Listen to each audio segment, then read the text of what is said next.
नमस्कार दोस्तों, आप सभी जुड़ चुके हैं इनोवेटिव ज्योतिष से और मैं आपका astrology friend doctor Mahesh Joshi आप सभी का स्वागत करता हूं। हम आज जुड़े रहेंगे 10 से 15 मिनट तक और आज मैं जो बात करने वाला हूं वो एस्ट्रोलॉजी का सबसे इम्पोर्टेंट पॉइंट है और जिसको ज़्यादातर लोग इग्नोर करके चलते हैं। एस्ट्रोलॉजी में आप कुंडली बनवाते हैं, कुंडली दिखवाते हैं, फलित कराते हैं या आप एस्ट्रोलॉजी सीख रहे हैं, मगर एस्ट्रोलॉजी का जो सबसे इम्पोर्टेंट पार्ट होता है वो होती है कुंडली। और कुंडली बनाने के लिए जो सबसे ज़्यादा ज़रूरी चीज़ होती है वो होता है आपका जन्म समय, जिसे हम बोलते हैं बर्थ टाइम। तो आज मेरे डिस्कशन का विषय है बर्थ टाइम। आप सभी लोग जो शौकिया इसे देख रहे हैं, जो कुंडली अपनी दिखवाते हैं या एस्ट्रोलॉजी सीख रहे हैं, ये मेरा वीडियो आप जरूर एंड तक देखिए यदि आप एक सक्सेसफुल एस्ट्रोलॉजर बनना चाहते हैं। यदि आपको एक्चुअल में एस्ट्रोलॉजी करनी है और सीखनी है तो आपको ये वीडियो देखना बहुत ज़रूरी है। और ये मैं इसलिए कह रहा हूँ कि बर्थ टाइम की कितनी इंपॉर्टेंस है। बर्थ टाइम बहुत ही इंपॉर्टेंट है। बर्थ टाइम किसी भी व्यक्ति को अपना करेक्ट पता नहीं होता।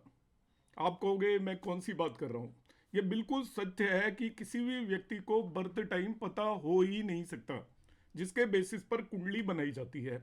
उसका मैं आपको कारण बताता हूँ, जस्टिफिकेशन बताता हूँ क्यों बर्थ टाइम करेक्ट हमें पता हो ही नहीं सकता। मैं ये बोल रहा हूँ, सबसे पहला यह है कि हमारे शास्त्रों के अंदर कोई भी कहीं भी ये मेंशन नहीं किया हुआ है कि हम किस चीज को बर्थ टाइम कंसीडर करके कुंडली बनाएं।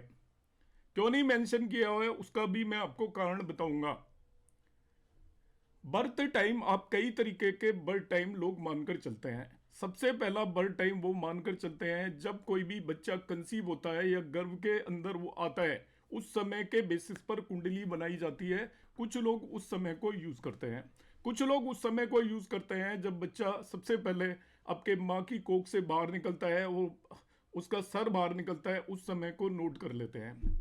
कुछ लोग जब उसको माँ से अलग किया जाता है, प्लेजेंटा जब कट की जाती है, तब हम मानते हैं कि वो सेपरेट एंटिटी या अलग व्यक्तित्व की तरह बाहर हो जाता है, तो उस समय को नोट करके रखते हैं।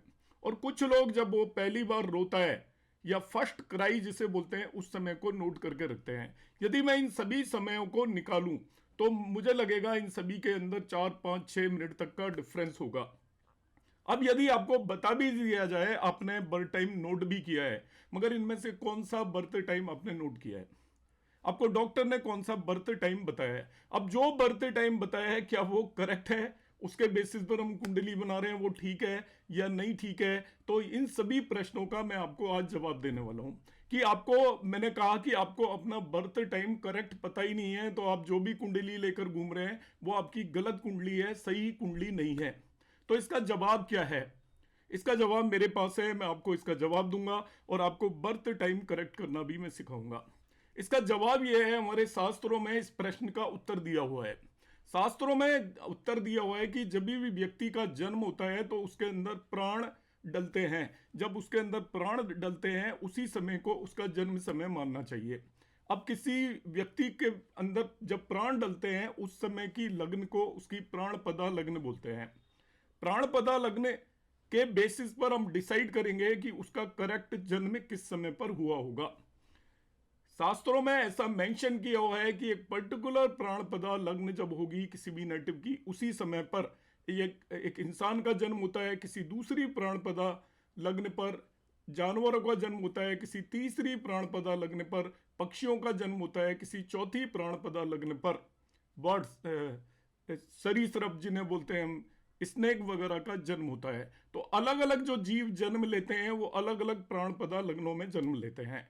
जब तक आपकी जो भी जन्म कुंडली है जिसमें आपने जो भी जन्म अपना नोट किया है उसको यदि आप प्राणपदा लग्न मांदी और चंद्रमा के बेस पर यदि उसको संशोधित नहीं करते हैं तो जो भी जन्म समय लेकर आप चल रहे हैं, अपनी कुंडली बना रहे हैं जिसके बेसिस पर आप अपने भविष्य की जानकारी ले रहे हैं, तो वो आपकी लग्न गलत होगी, आपकी कुंडली गलत होगी जब तक आपने उसका प्योरिफिकेशन या शुद्धिकरण नहीं किया है। अब शुद्धिकरण की कई सारी टेक्निक्स आप देखते हो, केपी एस्ट्रोलॉजर्स अपनी टेक्निक बताते हैं, अलग अलग लोग अपनी टेक्निक बताते हैं, मगर पूरी तरीके से शुद्धिकरण की टेक्निक अधिकतर लोगों को मालूम नहीं है। तो इसका उपाय क्या है? इसका उपाय है मेरे पास। इसके दो उपाय हैं। या तो आप मेरे पास अपनी कुंडली को शुद्धिकरण के लिए भेज सकते हो और मैं उसका जन्म समय बिल्कुल अप टू सेकंड शुद्धिकरण करके आपको प्रोवाइड कर दूंगा, या आप स्वयं मेरे से जन्म समय शुद्धिकरण सीख सकते हैं। और इन दोनों कामों के लिए आप जन्म समय शुद्धिकरण सीखना चाहते हैं तो मेरा एक बहुत जल्दी कोर्स आने वाला है, मार्च मंथ के अंदर आएगा, जिसमें मैं आपको जन्म समय शुद्धिकरण करना सिखा दूंगा। और मैं जो टेक्निक्स बताऊंगा वो टेक्निक्स आपको और कोई भी नहीं सिखाएगा, ऐसा मेरा दावा है। अब मैं आपको बताता हूं उसमें मैं कितनी सारी चीजों को यूज करता हूं, कितनी सारी टेक्निक्स को यूज करता हूं। यहाँ पर मैंने कुछ टेक्निक्स बताई हुई हैं जिनके वीडियोस आप कुछ कुछ के देख सकते हो यूट्यूब के ऊपर। इसके अंदर मैं इंपॉर्टेंट इवेंट्स के बेसिस पर भी मैं जन्म समय शुद्धिकरण करता हूँ। मातृकारक के प्लेसमेंट के बेस पर एक टेक्निक है, उसे हम यूज करते हैं। प्रत्यांतर दशा at the time of birth Sadashiv Giri method में आपको एक्सप्लेन करूंगा। प्राणपदा लग्न का मेथड भी एक्सप्लेन करूंगा। मैं आपको नवांशा एंड प्राणपदा लग्न का एक मेथड और एक्सप्लेन करूंगा। मैं आपको मून एंड मांदी और गुलिका का प्लेसमेंट के बेस पर भी उसको मैं आपको एक्सप्लेन करूंगा किस तरीके से बनाई जाती है।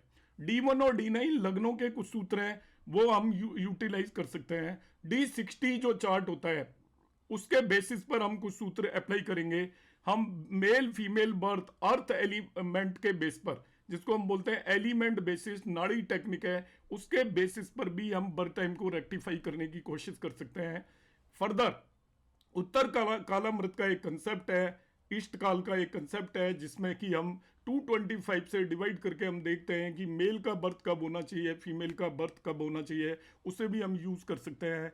एक आपका नक्षत्र शुद्धि टेक्निक दी हुई है उत्तर कालामृत में, उसे भी हम यहाँ पर यूटिलाइज कर सकते हैं। इसी तरीके से यहाँ पर बर्थ किसी भी पर्सन का होता है एयर एलिमेंट में, ये एक नाड़ी टेक्निक है, उसे भी हम यूज करेंगे। इसी तरीके से ऑड एंड इवन लग्न ऑफ द D108 चार्ट, उस टेक्निक को भी यूज किया जाता है। लाइफ इवेंट को भी हम यूज करते हैं, साथ ही साथ हम केपी एस्ट्रोलॉजी के फंडामेंटल्स भी यूज करते हैं। इनमें ये बहुत सारी टेक्निक्स हैं जिन्हें हम एक ही चार्ट पर लगाकर किसी भी व्यक्ति का बर्थ टाइम बिल्कुल अप टू सेकंड वेरीफाई कर सकते हैं। और मेरे पास से कितने ही हजारों स्टूडेंट्स ने सीखा है और वो अब इसे सक्सेसफुली कर रहे हैं। आपका बर्थ टाइम करेक्ट दो ही लोग कर सकते हैं, या आप मेरे पास भेजेंगे या मेरे जो स्टूडेंट्स हैं वो बर्थ टाइम इजीली करेक्ट कर पाएंगे, आप उनको कांटेक्ट कर सकते हो। मगर आप एस्ट्रोलॉजी में बिलीव करते हैं, आप अपनी कुंडली का उपयोग कर रहे हैं, तो आप बर्थ टाइम करेक्ट जरूर करवाएं। और आप करेक्ट भी करवा सकते हैं, और सीखना चाहें तो हमसे बर्थ टाइम करेक्ट करना आप सीख सकते हैं। इसके बाद आप दूसरे लोगों का भी बर्थ टाइम करेक्ट करवा सकते हैं। हमारे पास ऐसी भी टेक्निक है जिसके अंदर हम बर्थ टाइम डिटरमाइन भी कर सकते हैं। लोगों का बर्थ टाइम जिन्हें नहीं पता है, बिल्कुल भी अंदाजा भी नहीं है, उनका भी हम बर्थ टाइम करेक्ट करने की यहाँ पर कोशिश करते हैं। आपको वो टेक्निक हम इसके अंदर सिखा सकते हैं। तो यदि आपने अपनी कुंडली बनाई हुई है तो आप जल्दी से बर्थ टाइम जरूर करेक्ट करवा लें। और यदि आप सीखने में बिलीव करते हैं तो हमारे यहाँ पर इस चैनल को कांटेक्ट करें, आपको हम बर्थ टाइम रेक्टिफाई करना आपको खुद को हम सिखा देंगे। और इसके लिए यहाँ पर डिटेल है, और इसका वीडियो कोर्स भी मेरे पास अवेलेबल है, और उसके चार्जेस 2500 रुपीज़ हैं। और यदि आप लाइव क्लासेस लोगे, 15 आवर की क्लासेस हैं इसकी, उसके चार्जेस 5000 है, मगर फिलहाल 2000 रुपीज़ का डिस्काउंट है। और इसकी क्लासेस शुरू होंगी आपकी मार्च के अंदर। तो यदि आप रियलिटी में अपनी सही कुंडली बनाना चाहते हैं, जानना चाहते हैं आपकी सही कुंडली कौन सी है, तो आप जल्द से जल्द हमें कांटेक्ट करें। दोनों तरीके से कर सकते हो, आपको कोर्स ज्वाइन करना है तभी भी आप कांटेक्ट कर सकते हो, और आपको अपना बर्थ टाइम करेक्ट करवाना है, दोनों की फीस सेम है। आप उतने ही पैसे को देकर कोर्स भी ज्वाइन कर सकते हो, और आपको अपनी कुंडली का बर्थ टाइम करेक्ट कराना है तभी भी सेम फी है। तो आप देर ना करें और अपनी कुंडली को करेक्ट करवाएं। नमस्कार, धन्यवाद।